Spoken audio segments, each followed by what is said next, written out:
बेळगावमध्ये सर असं परिस्थिती झाली आहे की आता गेली 4 ते 5 दिवस झाले कमर्शियल सिलेंडर टोटली बंद केलेलं आहे. युद्धाच्या एक 4 दिवसापासून हळूहळू बंद झालं. ते आता तेव्हा होतं ते 80% होतं, आता 50%ला येऊन लागलेलं आहे.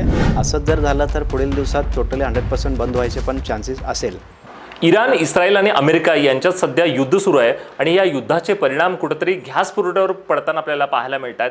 आणि याच विषयी बोलण्यासाठी सध्या बेळगावमधल्या गॅस व्यावसायिक आहेत, मी त्यांच्याशी बोलणार आहे. सर, तरुण भारत न्यूजमध्ये स्वागत आहे. काय सांगाल, एकंदरच या युद्धाचे पडसाद सध्या व्यावसायिक गॅस सिलेंडरवर पडताना आपल्याला पाहायला मिळतात, काय सध्या परिस्थिती आहे बेळगावची? सर नमस्कार. मी the association of physical handicap Bharat gas एजन्सीचा डिस्ट्रीब्युटर आहे.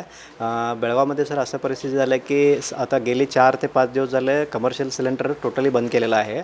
त्याच्यामुळं हॉटेल इंडस्ट्रीजला मार बसलेला आहे आणि ते सोडून सोनार जे धंदा आहेत त्यांना पण मार बसलेला आहे.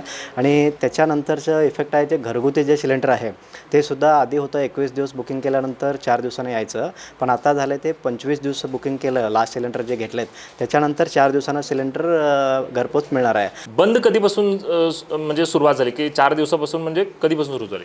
4 दिवसापासून. युद्धाच्या एक 4 दिवसापासून हळूहळू बंद झालं. ते आता तेव्हा होतं ते 80% होतं, आता 50%ला येऊन लागलेलं आहे. असंच जर झालं तर पुढील दिवसात टोटली 100% बंद व्हायचे पण चान्सेस असेल. पण जर व्यावसायिक तर आहेच, पण घरगुतीवर याचा परिणाम होतोय? होतोय सर, होतोय. आता एवढं दिवस नव्हतं पण आता होत चाललेलं आहे. पण त्याच्यामध्ये काही लोकांनी जे ओल्ड स्टॉक ठेवलेलं होतं त्याच्यामध्ये सेल करून थांबलेलं आहेत. पण आता सध्या तसं नाही आहे आणि त्याच्यामध्ये रेटचा पण इफेक्ट झालेला आहे. रेटच्या इफेक्टमध्ये काही लोक पॅनिक होऊन काय केले तर सिलेंडर मिळणारच नाही आणि जुना रेट नाही मिळेल म्हणून त्याच्यातसुद्धा बुकिंग झालेलं आहे. मग तसं होऊन ज्यांना गरजू आहे त्यांनासुद्धा भेटत नाही झालेलं आहे.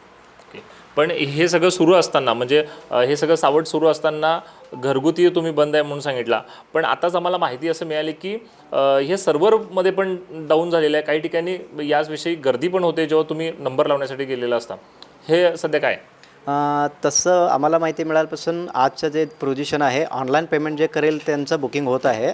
आणि ज्यांनी लास्ट सिलेंडर जे घेतलेलं आहे 21 दिवसाच्या मागं त्यांचं तेवढंच आज बुकिंग होत नाही आहे. 21 किंवा 25 दिवस ज्यांचं झालं आहे त्यांचं बुकिंग आज होत आहे, सुरू आहे.